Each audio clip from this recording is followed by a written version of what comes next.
মানে এই জমিনের মধ্যে যাকে আল্লাহ চেয়েছে, যতটা চেয়েছে মালিক করে দিয়েছে। তুমি বান্দা, আল্লাহর বান্দা, তুমি পরহেজগার, তুমি সৎ, ওগুলো দেখে তুমি ধোঁকা খেয়ে যেও না।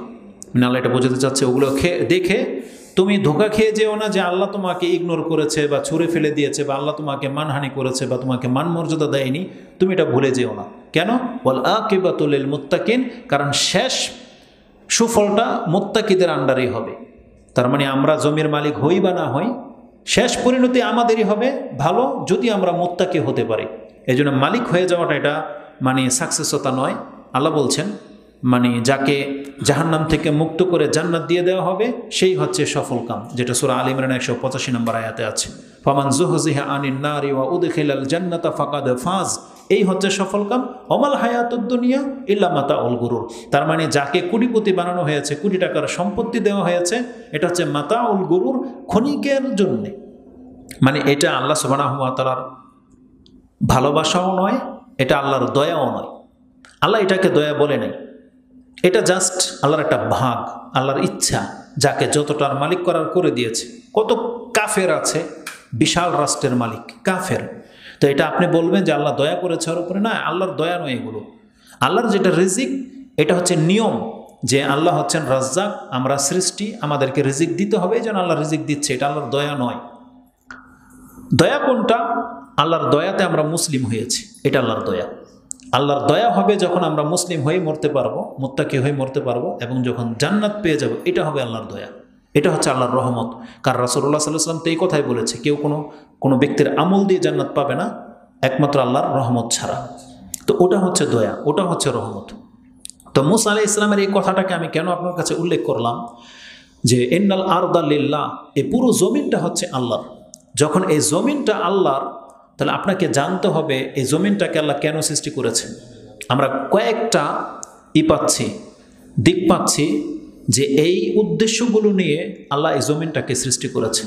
একটা বৃহৎ উদ্দেশ্য হচ্ছে আল্লাহ সুবহানাহু ওয়া তাআলার এই জমিন আমাদের প্রয়োজনে আল্লাহ সুবিন্যস্ত করে দিয়েছে জমিনকে।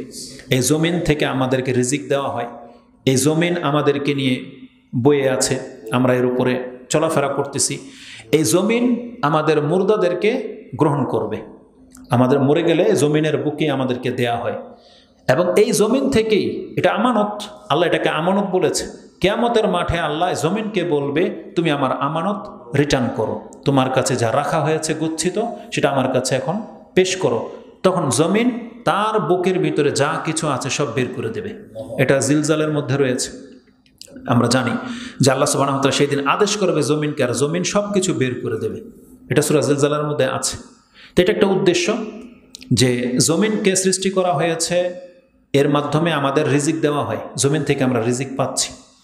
এই জমিনকে সৃষ্টি করা হয়েছে আল্লাহর ইবাদত করার জন্য। আমরা সেজদা যখন করি, কোথায় করি? জমিনে করি। তার মানে এটা একটা আল্লাহর উপকরণ, ইবাদত করার একটা কৌশল, যে তোমরা জমিনে সেজদা করবে। সেজদা তো আমরা আল্লাহ কি করি, কিন্তু সেজদা কখন রূপ পায়? যখন আমরা জমিনে মাথাটা ঠেকিয়ে দিই। তাহলে জমিনকে এই জন্য সৃষ্টি করা হয়েছে যে এই জমিনটা পুরাটাই হচ্ছে আল্লাহর, অতএব মাথা ঝুঁকবে আল্লাহর উদ্দেশ্য, অন্য কোনো উদ্দেশ্য নয়। তো এটাও জমিনকে সৃষ্টি করার একটা উদ্দেশ্য। তৃতীয়ত যেটা আমি পাচ্ছি, জমিন হচ্ছে পরীক্ষা স্বরূপ সৃষ্টি করা হয়েছে। তার মানে এই জমিনে আমাদের মধ্যে অনেক ব্যক্তিরা আছে, এমন কিছু করে যেটা তার নাজাতের সাবাব হবে, আর এমন কিছু করে যেটা অনেকের জন্য ধ্বংসের কারণ হবে। দেখেন, একই জমিন, এই জমিনের মধ্যে আমাদের মাঝে এত রকমের লোক, কেউ আছে নাজাতের কাজ করতেছে, আবার এই জমিনে কেউ আছে ধ্বংসের কাজ করতেছে, ফাসাদ। তো কিয়ামতের মাঠে আল্লাহ এই জমিনটাকে পরীক্ষা স্বরূপ দাঁড় করিয়ে দিবে। জমিন বলে দেবে কোথায় কে কি করেছে, কারণ আল্লাহ তাকে আদেশ করবে। ওটাও সূরা জিলজালের মধ্যে আছে। সেই দিন জমিন তার গহ্বর থেকে সবকিছু বের করে দেবে, এবং মানুষ বলবে, মা লাহা, এটার কি হয়েছে, জমিনের কি হলো? তখন আল্লাহ সুবহানাহু ওয়া তাআলা বলছেন, ও সব কিছু তার ইতিবৃত্তান্ত তার রবের কাছে পেশ করবে, সবার কাছে পেশ করবে। যদিও আমি ওই হাদিসটাকে কোট করতে চাচ্ছি না, তিরমিজিতে আছে, কিন্তু হাদিসটার মান হচ্ছে দুর্বল। এবার ইবনে কাসির এই সূরা জিলজালের তাফসিরে এনেছেন যে এই জমিনে যে যেখানে সাজদা করেছে সেই জায়গাগুলো আল্লাহর কাছে সাক্ষী দেবে, কিন্তু এই হাদিসের মান আমি দুর্বল পাচ্ছি। হতে পারে, আল্লাহ আলম। মানে আমরা যে যেখানে সাজদা দিই এই জায়গাগুলো কিয়ামতের মাঠে আল্লাহর কাছে সাক্ষী দেবে যে আল্লাহ এই জায়গাতেও ও সালাত আদায় করেছিল। এই জন্য বলা হয় যে যে যত জায়গায় পারে ঘুরে ফিরে সালাত আদায় করতে। ফরজ যেখানে পড়বেন সেখানে না পড়ে সুন্নতটা একটু দূরে গিয়ে বা সরে গিয়ে পড়েন, যাতে করে এই জমিনটা, ভূখণ্ডটা আপনার সাক্ষী হয়ে দাঁড়ায়। তবে হাদিসটা দুর্বল, তিরমিজিতে যেটা কোট করা হয়েছে। কিন্তু অন্যান্য যে উদ্দেশ্যগুলো আমরা পাচ্ছি যে হ্যাঁ, এই জমিনকে চাইলে আপনি আপনার নাজাতের সাবাব বানাতে পারেন, চাইলে। আর এটা যদি বাস্তব না হতো, সত্য না হতো, তাহলে আপনি দেখতে পাইতেন বহু মানুষ নিজের জমিন মসজিদ মাদ্রাসায় দিয়ে দিচ্ছে। যদি এটা দিয়ে নাজাত না হতো তাহলে এই ইবাদত আল্লাহ নাজিল করতেন না। তার মানে নিঃসন্দেহে কেউ যদি তার অংশ, কেউ তার জমিন কোনো ভাইয়ের জন্য ছেড়ে দেয়, দান করে দেয়, তারপরে মসজিদ মাদ্রাসা বানিয়ে দেয়, নিঃসন্দেহে এটা তার নাজাতের বড় একটা সাবাব। তা দেখেন, জমিনটাকে আল্লাহ সৃষ্টি করেছে যাতে করে এর মাধ্যমে আমরা জান্নাত খরিদ করতে পারি। এটা একটা সাবাব, জমিনটা হচ্ছে একটা সাবাব। কিন্তু এই জমিনকে কেন্দ্র করে মানুষ আবার ধ্বংস হবে। একটা হাদিস, একটা চমৎকার একটা হাদিস এক্সাম্পল স্বরূপ নিয়ে আসে, উদাহরণ দিলে আসলে বুঝতে সহজ হয়। আমাদের উচিত এই জমিনে এমন কাজ করা যেই কাজের মাধ্যমে আমরা নাজাত পাবো, আর এমন কাজ না করা যেই কাজ করলে আমরা ধ্বংস হব। যেমন একটা হাদিস আপনারা সবাই জানেন, আমরা অনেকবার শুনেছি সেই হাদিস। ইমাম মুসলিম তার কিতাবুল মসজিদের মধ্যে উল্লেখ করেছেন, হাদিস নাম্বার 1414, মানে 1414 নম্বর হাদিস মুসলিমে রয়েছে। আবু হুরায়রা তার বর্ণনাকারী, তিনি বলতেছেন, আন্না রাসূলুল্লাহ সাল্লাল্লাহু আলাইহি ওয়াসাল্লাম ক্বালা আহাব্বুল বিলাদি ইলাল্লাহ, আল্লাহর কাছে পছন্দনীয় বিলাদ মানে ভূখণ্ড, শহর। আরেকটা ভাষা হচ্ছে আহাব্বুল আরদি ইলাল্লাহ, আল্লাহর কাছে পছন্দনীয় জমিন। আরেকটা শব্দ হচ্ছে আহাব্বুল বিকা, আহাব্বুল বিকাই ইলাল্লাহ, আল্লাহর কাছে পছন্দনীয় ভূখণ্ড হচ্ছে ওটা যেই ভূখণ্ডের মধ্যে মসজিদ রয়েছে। আহাব্বুল বিলাদে ইলাল্লাহি মাসাজিদুহা, যেই ভূখণ্ডগুলোতে মসজিদ নির্মিত হয়েছে এই পৃথিবীতে, ওই জায়গাটা আল্লাহর কাছে পছন্দনীয়, অত্যধিক পছন্দনীয়। আর কি আছে, ও আবগাদু বিলাদে ইলাল্লাহ ও আবগাদু বিকায় ইলাল্লাহ ও আর আবগাদুল আরদি ইলাল্লাহ আসওয়াকুহা, আর ওই জায়গাটা আল্লাহর কাছে সব থেকে বেশি অসন্তুষ্টির কারণ হয় যেই জায়গাতে বাজার তৈরি হয়। তার মানে একটাই জমিন। এখন এই জমিনটা, আপনার এই পাশের বাড়ির জমিনটা খালি পড়ে আছে, যে জমিনটা আমরা দেখে আসলাম, এটা একটা খালি জমিন, এটার কোনো মান নাই, আল্লাহর কাছে কোনো মান নাই। এটা আমাদের কারণে হয় এখন আল্লাহর পছন্দনীয় জায়গা হবে, অথবা আমাদের কারণে আল্লাহর গজবের জায়গা হবে। আল্লাহর জমিন কিন্তু আল্লাহর জমিন, ফ্রেশ জমিন। আপনি চাইলে এটার মধ্যে সেজদার জায়গা বানাতে পারেন, এটার মধ্যে আপনি কবরস্থান বানাতে পারেন যেখানে আল্লাহর জিকির হবে না, এটার মধ্যে চাইলে এমন কিছু বানাতে পারেন যেখানে জিকির করাই নিষেধ, মানে বাথরুম বানাতে পারেন। বাথরুমের আল্লাহর জিকির করা যায়? জিকির করা যায় না। মানে 3টা ঘর দেখেন, একটা ঘর বাথরুম বানাতে পারেন, সেখানে আল্লাহর জিকিরই চলবে না, হারাম। যদি কবর বানান, এটাও একটা ঘর, সেখানে জিকির তো হারাম না, কিন্তু সেখানে জিকির করার মতো কোনো লোক থাকে না। মুর্দাকে জিকির করতে পারে না। আপনার ঘর যদি বানান, সেখানে আপনি চাইলে জিকির হবে, নাহলে হবে না, তখন সম্মানিত না, সম্মানিত নয়। কিন্তু আপনি যদি মসজিদ বানান, তাহলে সেখানে আল্লাহর জিকির হবে। তাহলে একটা জায়গা, একটা প্রতিষ্ঠানের বা একটা ইচ্ছা বা একটা কর্মের কারণে সেটা আল্লাহর কাছে পছন্দনীয় হয়ে যাচ্ছে, আর কর্মের কারণে সেটা আল্লাহর কাছে ঘৃণিত বা অপছন্দনীয় হয়ে যাচ্ছে। অথচ জমিন কিন্তু এই টুকরাটাই। এখন এই টুকরাটা আমরা মানুষরা আল্লাহর পছন্দনীয় জায়গা বানাচ্ছি, কেউ আবার আল্লাহর অসন্তুষ্টির জায়গা বানাচ্ছে। কিসের ভিত্তিতে? হয় যদি সেখানে মসজিদ হয় তাহলে আল্লাহ পছন্দনীয় জায়গা হয়ে যাবে সেই জায়গাটা, আর যদি সেখানে বাজার হয় তাহলে আল্লাহর অপছন্দনীয় জায়গা হয়ে যাবে। সুবহানাল্লাহ। আমরা এই হাদিসকে যখন পড়ি, আমরা শুধুমাত্র ফোকাস করি কিসেকে? মসজিদকে। যে আহাব্বুল বিলাদি ইলাল্লাহি মাসাজিদুহা, যে আল্লাহর কাছে মসজিদ হচ্ছে সবচেয়ে প্রিয় পছন্দনীয় জিনিস। এখানে কিন্তু আল্লাহ সুবহানাহু ওয়া তাআলা মসজিদকে ইন্ডিকেট করেন, বরং ওই জায়গাকে উদ্দেশ্য করেছে যে জায়গাতে মসজিদ বানানো হবে। আহাব্বুল আরদ মানে এই পৃথিবীর মধ্যে পুরো জমিনটাই আল্লাহর, কিন্তু আল্লাহ সুবহানাহু ওয়া তাআলার এই জমিনের মাঝে আল্লাহর কাছে পছন্দনীয় হয়ে যাবে ওই টুকরাটা, যেই টুকরার মধ্যে মসজিদ বানানো হবে। মসজিদ বানালে এই জমিনটা আল্লাহর কাছে বেশি মূল্যবান হয়ে যাবে। আর যদি এই টুকরাটার মধ্যে আপনি বাজার বানান, তাহলে এটা আল্লাহর কাছে সব থেকে বেশি অসন্তুষ্টির জায়গা হয়ে যাবে। তাহলে আমাদের অবস্থাটা দেখেন আজকে, আমরা বলি আমরা মুসলিম, আমরা আল্লাহর সন্তুষ্টির কামনা করি, আমরা সবসময় আল্লাহর সন্তুষ্টির পথে হাঁটি, কিন্তু এই পৃথিবীতে মসজিদের সংখ্যা বেশি না মার্কেটের সংখ্যা বেশি? আপনি দেখতে পাবেন বরং মসজিদ, যতগুলো জায়গাতে মসজিদ করা হয়েছে, যত টাকা খরচ করে এগুলো যদি এক পাল্লায় রাখেন, আর যত টাকা দিয়ে মার্কেট বানানো হয়েছে, যত জায়গায় মার্কেট রয়েছে, যদি এক পাল্লায় রাখেন, এরকম 10টা মসজিদের পাল্লাও আপনি ট্যাকেল দিতে পারবেন না, ওই বাজারের পাল্লাকে উঠাইতে পারবেন না, ওটা ভারী ভারী থেকে যাবে। কারণ শুধু ইহুদি নাসারা বা কাফের মুশরিকরা বাজার বানায় না, আজকে মুসলিমরা প্রতিযোগিতা করে বাজার মার্কেট বানাচ্ছে। বাজার বলতে অনেকে হয়তো মাছের বাজার আর কাঁচা বাজার মনে করেন, মার্কেট বলতে হাইপার মার্কেটের দিকে চলে যাবে, যাতে এক কথায় আল্লাহর জিকির হয় না, সেখানে দুনিয়াবি সমস্ত কাজ হয়। এটা হচ্ছে বাজার, সেটা মাছের বাজার আর কাঁচা বাজার বলেন, আর সেটা আপনার স্টক লোডের বাজার বলেন, বা সেটা আপনি কি বলেন, ওই যে জি শপিং মল তো আছে, আরেকটা জন্য কি হয় মেলা, কি মেলা যেন, জাতীয় মেলা যেগুলো বাণিজ্য মেলা বলেন, ওটাও বাজার। তাহলে আমরা মানুষরা, আল্লাহ বলেছেন তুমি চুজ করো, তুমি কোনটা করবা। এই জমিনটা আমি তোমার কাছে ছেড়ে দিলাম, এখন এই জমিনের কোন অংশটা তুমি আল্লাহর সন্তুষ্টির কাজে লাগাইবা, তোমার ইচ্ছা। কোন জমিনের অংশটা তুমি আল্লাহর অসন্তুষ্টির কাজে লাগাইবা, এটা তোমার ইচ্ছা। তার মানে এখন চাইলে তুমি ডিসাইড করো, এই জমিনটা আমি তোমার জন্য শস্য ক্ষেত করে দিয়েছি। কেউ চাইলে এই জমিন দিয়ে সে দুনিয়া কামাতে পারে, কেউ চাইলে এই জমিনের এক টুকরা, 1 বিঘত জমি দিয়ে সে জান্নাতে ঘর নিতে পারে। আল্লাহ অপশন দিয়ে দিয়েছে। 1 টুকরা মানে আধা হাত, বলা হয়েছে আধা হাত জায়গায় কে আছে যেটা আমার জন্য ঘর বানাবে, আমি আল্লাহ তার সাথে ওয়াদা করতেছি আমি তাকে জান্নাতে ঘর দিয়ে দেব। এই হাদিস আসবে। তো এই হাদিসটা ইমাম মুসলিম কোট করেছেন 1114 নম্বর হাদিসে। মসজিদকে কেন আল্লাহ পছন্দ করে, এর ব্যাখ্যায় যে কথাগুলো বলা হয়েছে, কারণ মসজিদ মানেই হলো ইবাদতের জায়গা, সেখানে আল্লাহর জিকির করা হবে, শুধুমাত্র আল্লাহর দিকে মানুষকে ডাকা হবে, আল্লাহর গুণগান করা হবে, এছাড়া আর কোনো কিছু নাই, উদ্দেশ্য নাই। এটাই হচ্ছে মসজিদের মূল লক্ষ্য।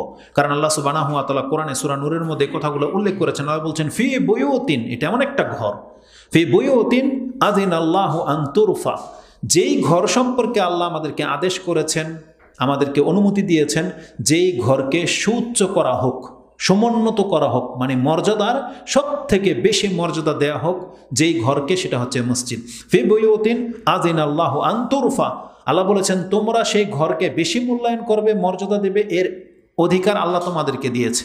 তার মানে সব থেকে বেশি মর্যাদাবান ঘর হইতে হবে আমাদের মসজিদ, যদিও সেটা বেড়ার হোক, যদিও সেটা সুনের হোক, টিনের হোক, যেটাই হোক, ওটা আমাদের কাছে সব থেকে বেশি মর্যাদার জায়গা হতে হবে। কেন আল্লাহ বলছেন ওয়ায়ুযকারা ফি হাসমুহু ইউসাব্বিহু লাহু ফিহা বিল গুদুই ওয়াল আসাল, কেননা সেখানে আল্লাহ সুবহানাহু ওয়া তাআলার পবিত্রতা ঘোষণা করা হবে। ইউসাব্বিহু লাহু, তার জন্যে পবিত্রতা ঘোষণা করা হবে, কার জন্যে? আল্লাহর জন্যে। ফিহা, তাতে, বিল গুদুই ওয়াল আসাল, সকাল এবং সন্ধ্যায়, মানে 24 ঘন্টায় যাতে ওই ঘরটার মধ্যে আল্লাহর প্রশংসা, আল্লাহর গুণগান করা হয়, এমন একটা ঘর হবে। এই ঘরকে আমাদেরকে বলা হয়েছে তোমরা সেটাকে মূল্যায়ন করো, মর্যাদাবান করো। তার মানে আল্লাহর পক্ষ থেকে পৃথিবীতে একটা ঘরকে শুধু বেশি মান দেওয়া হয়েছে, সেটা হচ্ছে মসজিদ। সেটা যত ছোট হোক, যত তুচ্ছ জিনিস দিয়ে গড়া হোক, কিন্তু যখন মসজিদের বাউন্ডারি লেগে যাবে, যেটা মসজিদ, ওটা হচ্ছে আল্লাহ সুবহানাহু ওয়া তাআলার কাছে সব থেকে বেশি দামি। কেন? কারণ সেখানে আল্লাহ সুবহানাহু ওয়া তাআলার জিকির হয়, আল্লাহকে স্মরণ করার জন্য তৈরি করা হয়। আর বাজারকে কেন ঘৃণা করা হয়, বা বাজারকে কেন আল্লাহ সুবহানাহু ওয়া তাআলা অপছন্দ করে? কারণ বাজার কিন্তু আমাদের অপ্রয়োজনীয় জন্য নয়, প্রয়োজনের জন্যই বাজার থেকে আমরা কেউ বিক্রি করতেছে, কেউ কিনতেছে, এখানে রিজিকের ব্যাপার স্যাপার আছে। কেউ যদি হালালভাবে বিজনেস করে, সেটা আল্লাহ জায়েজ করেছে। রাসূলুল্লাহ সাল্লাল্লাহু আলাইহি ওয়াসাল্লামের শহরেও বাজার ছিল। তো কেন তাহলে আল্লাহর কাছে অপছন্দনীয় বেশি বলা হয়েছে? শুধুমাত্র একটা রিজনের কারণে। দুইটা যদি বলতে পারি, একটা হলো সেখানে সব থেকে বেশি পাপ হয়, জুলুম হয়, একজন আরেকজনকে ঠকায়, মিথ্যা বলে বাজারে। আর বাজার হচ্ছে এমন একটা জায়গা যেখানে শুধুমাত্র দুনিয়াবি কাজ কারবার হয়, আখিরাতমুখী কোনো কাজ হয় না। সেই বাজারে যেহেতু আল্লাহকে স্মরণ করা হয় না, এই স্মরণ না করার কারণে এই জায়গাটাকে আল্লাহ সুবহানাহু ওয়া তাআলা সবচেয়ে বেশি অপছন্দ করে, যেখানে আল্লাহর স্মরণ হয় না। এতটাই শুধু এই বাজারের ত্রুটি। এবার ভাবেন তো, যদি আপনি বাজার করলেন, যেখানে মানুষজন মাছ কিনতে আসবে, তরকারি কিনতে আসবে, কাপড় চোপড় বিক্রি করতে আসবে, কিনতে আসবে, কিন্তু সেটা আল্লাহর কাছে যদি অপছন্দনীয় জায়গা হয়, কেন? শুধুমাত্র আপনি জিকির করছেন না সেখানে। তাহলে যেই জায়গাতে জুয়ার আড্ডাখানা হয়, নেশার ক্লাব হয়, সেই জায়গা সম্পর্কে আপনার কি ধারণা হবে? ওটা তো একটা জমিনেই তৈরি, আল্লাহর জমিনেই তৈরি। যারা এটা করলো, একটা বাজার বানিয়েছে, সেটাকে আল্লাহ বলছে এটা আমার ঘৃণার পাত্র বা আমার অপছন্দনীয় জায়গা তুমি বানাইলা। আর যেই ব্যক্তি জুয়ার ক্লাব বানালো, নেশার ক্লাব বানালো, এ কি করলো? তাহলে কতটা ঘৃণার পাত্র সে আল্লাহর কাছে হয়েছে। আর যেই জায়গাতে গায়রুল্লাহর ইবাদত হয়, শিরিক হয়, মাজার তৈরি হয়েছে, যেখানে সেজদা হয় গায়রুল্লাহর নামে, সেখানে পুতুল পূজা হয়, সেই জায়গার সম্পর্কে আপনার কি অভিমত হতে পারে? আল্লাহ সেই জায়গাটাকে কতটা ঘৃণা করে? যদিও জমিনটা আল্লাহর, কিন্তু যারা আল্লাহর ইবাদতের জায়গায় গায়রুল্লাহর ইবাদতের আস্তানা বানালো, মাজার হোক, কবর কেন্দ্রিক সেজদা যেখানে করা হয়, অথবা গায়রুল্লাহর জন্য যেখানে ইবাদত করা হয়, জশ্নে জুলুস করা হয়, রং ঢং করে, গান বাজনা হয়, সেই জায়গাগুলো আল্লাহর কাছে কতটা জঘন্য হতে পারে, বা যারা এটা করে তাদের রেজাল্টটা কি হবে পরকালে। তো তার মানে এই জমিনে তারা ফিতনায় পড়ে গেছে, তারা এমন কাজ করতেছে যে এটা তাকে ধ্বংস করে দেবে, তাকে নাজাত এনে দিতে পারবে না, ধ্বংস করে দেবে। আর নাজাতের একটা কারণ, একটা জায়গা হচ্ছে শুধুমাত্র মসজিদ। যদি মানুষ মসজিদ বানায়, তাহলে সে একটা নাজাতের রাস্তা করে নিল, নাজাতের রাস্তা করে নিল। একটা কি এমন নাজাতের রাস্তা? ওই হাদিসও আমরা জানি যে যেই ব্যক্তি মসজিদ বানালো, আল্লাহ তাকে জান্নাতে ঘর দেবে, তাই না? আমরা দুই ব্যক্তিকে যদি এখন কম্পেয়ার করে আপনাকে বুঝাই, বিচক্ষণকে, আমরা তো কথা বলি, অনেক কথা বলি, কোরআন হাদিস দিয়ে বলি, আবার দুনিয়াও আমরা অনেকে অনেক বুঝি। বিচক্ষণ কোন ব্যক্তি? যেই ব্যক্তির কাছে কিছু টাকা আছে, সেই টাকা দিয়ে শুধু মসজিদ বানালো, বিভিন্ন মসজিদে কল্যাণকর কাজে সে অংশ নিল, তার কোনো বেনিফিট নেই। একটা মসজিদ বানিয়ে তার 1 টাকা ঘরে আসবে না, 1 টাকা আসবে না। আরেক ব্যক্তি, সে জানে যে আমার 50,000 টাকা যদি আমি এখন কোনো একটা মার্কেটে শেয়ার কিনি বা একটা মার্কেটে দোকান করি, তার মাসে অন্তত ভাড়া আমার 5,000 টাকা আসবে, আর ভালো পজিশনের জায়গা হলে 10,000 টাকা ভাড়া আসবে। বিচক্ষণকে? কোনো ব্যক্তির কাছে 50,000 টাকা আছে, 1 লাখ টাকা আছে, তা দিয়ে 50,000 টাকা দিয়ে সেটা মার্কেটে দোকান কিনলো। আরেক ব্যক্তি 50,000 টাকা দিয়ে মসজিদ বানালো। এই দুই ব্যক্তির মধ্যে বিচক্ষণকে? বাস্তবিক অন্তরকে সামনে রেখে বলেন, বাস্তবিক তো বিচক্ষণ ওই ব্যক্তি যেই ব্যক্তি 50,000 টাকা দিয়ে একটা দোকান বানিয়েছে। কেন? কারণ মাসে 10,000 টাকা আসবে, সে বিচক্ষণ। কিন্তু যে একটু আগে বলেছি, কোরআন হাদিসের ভাষাগুলো আমরা মূল্যায়ন করতে জানি না।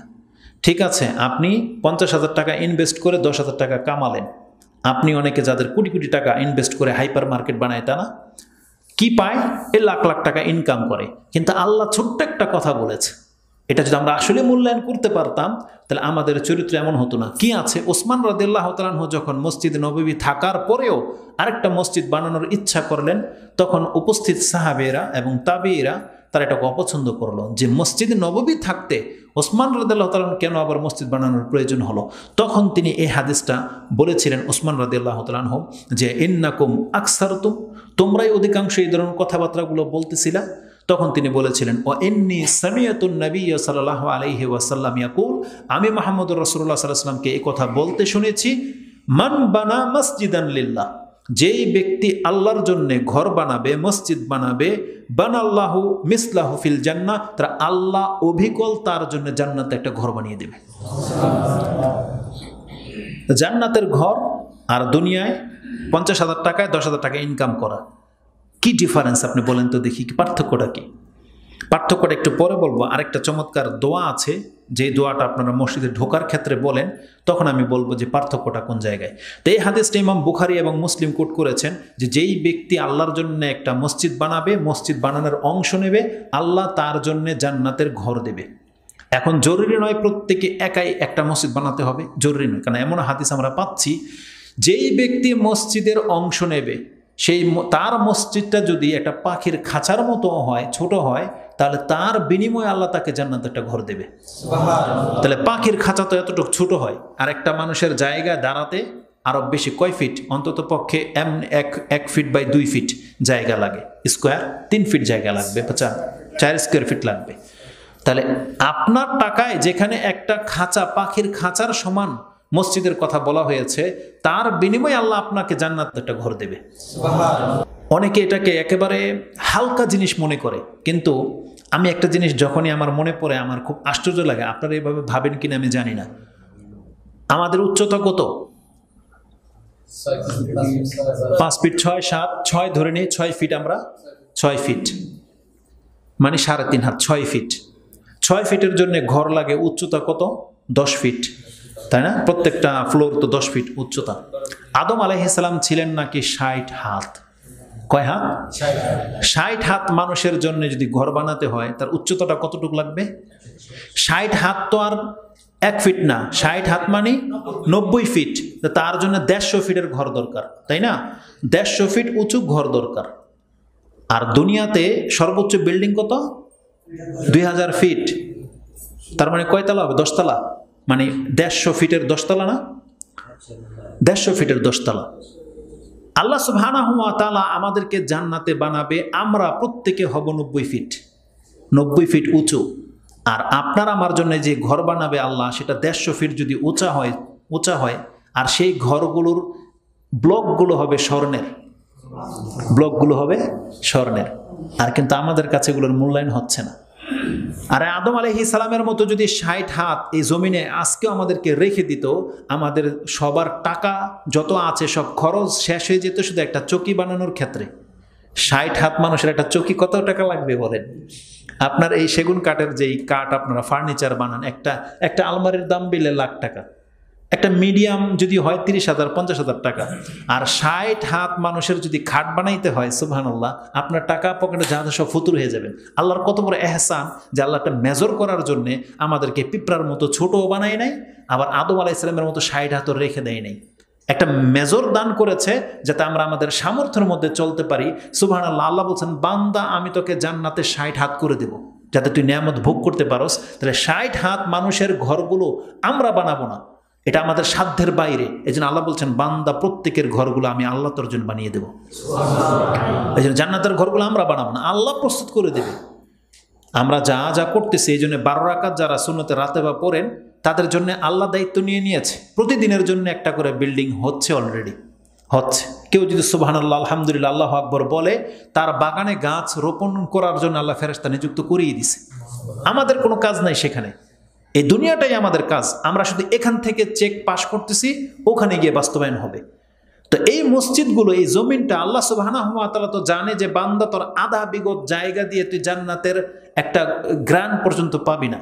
যদি আল্লাহ সুবহানাহু ওয়া তাআলা আমাদেরকে তার মালিক না করে দেয়, পুরো পৃথিবী বিক্রি করলে, বলা হয়েছে রাসূলুল্লাহ কি বলেছে, পুরো পৃথিবী বিক্রি করলে জান্নাতের মহিলার একটা ওড়না কেউ খরিদ করার ক্ষমতা রাখে না, দাম হবে না।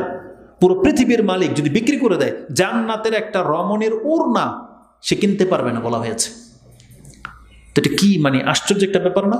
তো আল্লাহ সুবহানাহু ওয়া তাআলা বলেছেন যে আমি তোমাকে জান্নাতে ঘর দেব। এবার বলেন তো দেখি, ওই 50,000 টাকা ইনভেস্ট করে যেই ব্যক্তি 10,000 টাকা কামাচ্ছে, এখন বিচক্ষণ কে? এ নাকি যেই ব্যক্তি 50,000 টাকা দিয়ে মসজিদ বানিয়ে সে জান্নাত ঘর নিয়ে নিল? কে বিচক্ষণ হবে? নিঃসন্দেহে এটা। কারণ কি? ওটা তাআলা বলছেন, অমাল হায়াতুদ দুনিয়া ইল্লা মাতাউল গুরুর। বান্দা ওটা তো ধ্বংস হওয়ার হবেই, যে কোনো সময় আমি আপনি মরতে পারি। আজকের জুমার খুতবা ছিল মৃত্যু সম্পর্কে। আমাদের মৃত্যু যে কোনো সময় আসতে পারে, এটা ফাইনাল হয়ে আছে, শুধুমাত্র ওই সময়টা আসতে বাকি। মৃত্যু চলে আসলে আপনার আমার সব ইনকাম বন্ধ হয়ে যাবে, এখন পরকালের ইনকাম চালু হয়ে যাবে। তো ওই ব্যক্তি হচ্ছে বিচক্ষণ, যে অ্যাকচুয়ালি এই জমিনের মধ্যে আল্লাহ তাকে সামর্থ্য দিয়েছে আর সেটা সে কল্যাণকর কাজে লাগিয়েছে। এটা হচ্ছে বিচক্ষণতা। আপনি বলেন তো দেখি, কোনো ব্যক্তি যদি মার্কেট বানান বা বড় ধরনের বাড়ি যে বানিয়েছেন, তার বিনিময়ে বিশাল আকার মার্কেটের কারণে জান্নাতে ঘর তো দূরের কথা, একটা ইটা পাবেন, এর কোনো গ্যারান্টি আছে? আপনারা অন্তরও কোনোদিন বলবে না যেটা হয়। কিন্তু মসজিদের ক্ষেত্রে আল্লাহ সুবহানাহু ওয়া তাআলা বলে দিয়েছে, এটাই হচ্ছে ফাইনাল। তো এই খবরগুলো যে আমাদেরকে দেওয়া হয়েছে আল্লাহর পক্ষ থেকে, কিন্তু এই খবরগুলোর প্রতি আমাদের আস্থা নাই। অ্যাকচুয়ালি আমাদের আস্থা নাই। কেন বললাম? তারা আপনি যদি আল্লাহর সন্তুষ্টিরমূলক কাজ করতে চান, আপনি যদি মনে করেন যে আমি আল্লাহর সন্তুষ্টি কামনা করি, তারা আপনার আমল দিয়ে প্রমাণ করে দেখান তো দেখি, আজকে কি আদৌ আমরা কি আল্লাহর সন্তুষ্টির জন্য কাজ করতেছি? তাহলে দেখা যাবে যে মার্কেটে আমাদের অংশ বেশি, মসজিদে আমাদের অংশ কম। তাহলে এটা আল্লাহ সুবহানাহু ওয়া তাআলার আপনার সন্তুষ্টির কাম কিভাবে হলো? তারপর আমরা যে আমাদের ধ্বংস ডেকে আনছি কিভাবে? যেখানে মসজিদ হবে তার মানে আল্লাহর জিকির হবে, সেখান থেকে শয়তান দূরে সরবে। আজান হলে সেখান থেকে শয়তান পালায়। আর বাজার সম্পর্কে রাসূল সাল্লাল্লাহু আলাইহি ওয়াসাল্লাম কি বলেছেন? যত বাজার হবে বাজারের মধ্যে শয়তান ডিম পাড়ে। উম্মে সালামা রাদিয়াল্লাহু তাআলা আনহাকে সম্ভবত রাসূল সাল্লাল্লাহু আলাইহি ওয়াসাল্লাম বলেছিলেন যে তুমি প্রথম ব্যক্তি হইও না এবং তুমি সর্বশেষ ব্যক্তি হইও না। মানে বাজারে যারা যায় আমাদের মুসলিমদের উচিত আপনি বাজারের প্রথম ব্যক্তি হইয়েন না, আর বাজার বন্ধ হয়ে যাচ্ছে শুধু আপনি একা এখন বাকি, আপনি সর্বশেষ ব্যক্তি হইয়েন না। রাসূল নিষেধ করেছে, কারণ বাজারের মধ্যে শয়তান সবসময় জয়ী, ওর পতাকা সুউচ্চ লটকে রেখেছে, আর বাজারে শয়তান ডিম পারে বলা হয়েছে। মানে বাজারে শয়তানের সোলজাররা সবসময় ঘোরে, সেখানে আপনি কোনোদিন ঈমান নিয়ে ফিরতে পারবেন না। কোনো ব্যক্তি যদি সিয়াম রাখেন আর যদি বাজারে ঘুরে আসেন, আপনি যদি বলেন যে আমার সিয়াম ঠিক আছে, আমি বলবো আপনি মিথ্যুক। কারণ সাহাবায়ে কেরামরা তারা সিয়াম রেখে ঘরে থাকতো বা মসজিদে থাকতো, তাদের যুগে এরকম ফিতনা ছিল না।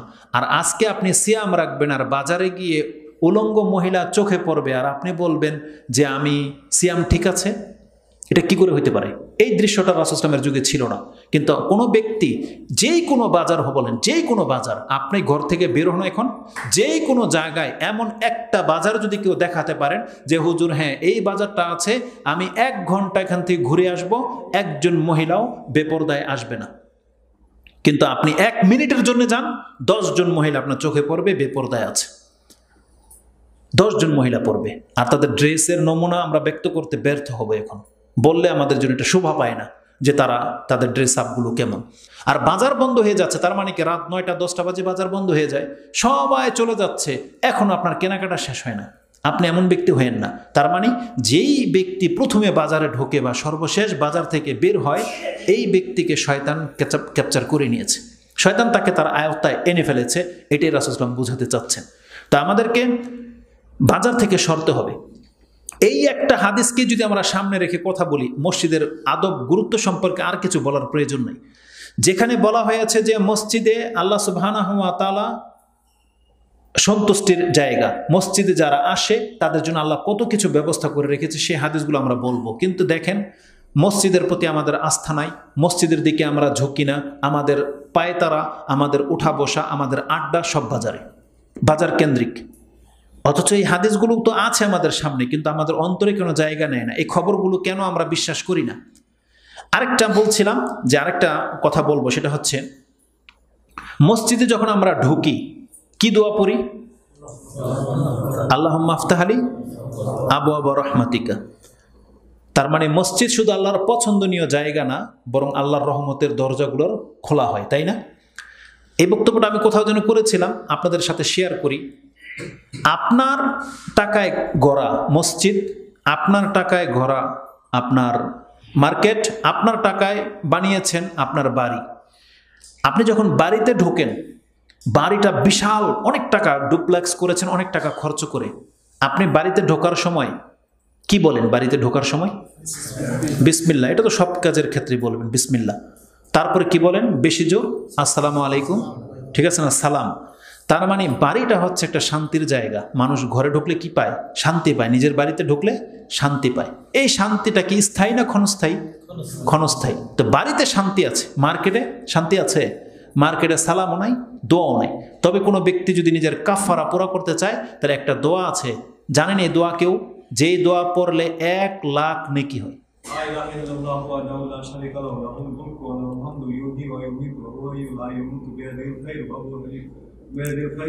হাইয়ুল্লাযী লা ইয়ামুত বিয়াদিহিল খায়র ওয়া হুয়া আলা কুল্লি শাইইন কাদির। জি, জানেন এটা?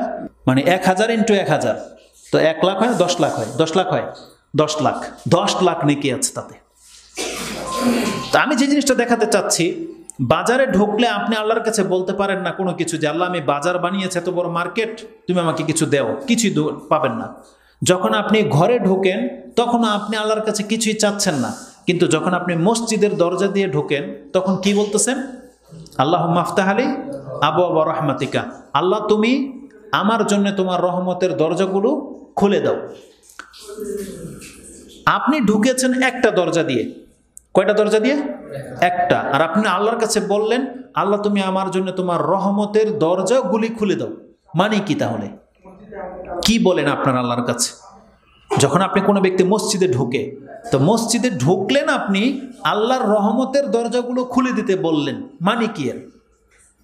আপনি বলতেন আল্লাহুম্মা আফতালি আবু আবা না বলে বাবা রাহমাতিকা, তোমার রহমতের দরজাটা আল্লাহ খুলে দাও।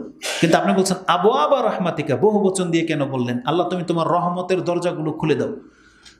তো যদি এটাকে খুব সূক্ষ্মভাবে বিচার করা হয়, আল্লাহ সুবহানাহু ওয়া তাআলা জান্নাতকে বলেছেন আনতি রাহমাতি আরহামু বিকি মান নাশাউ মিন ইবাদি। জান্নাতকে আল্লাহ বলেছেন, জান্নাত তুমি আমার রহমত, তুমি আমার রহমত, তোমার মাধ্যমে আমি আমার বান্দাদের যাকে খুশি রহমত করব। এটা আল্লাহ জান্নাতকে বলেছে। তো জান্নাতের দরজা কয়টা? 8টা।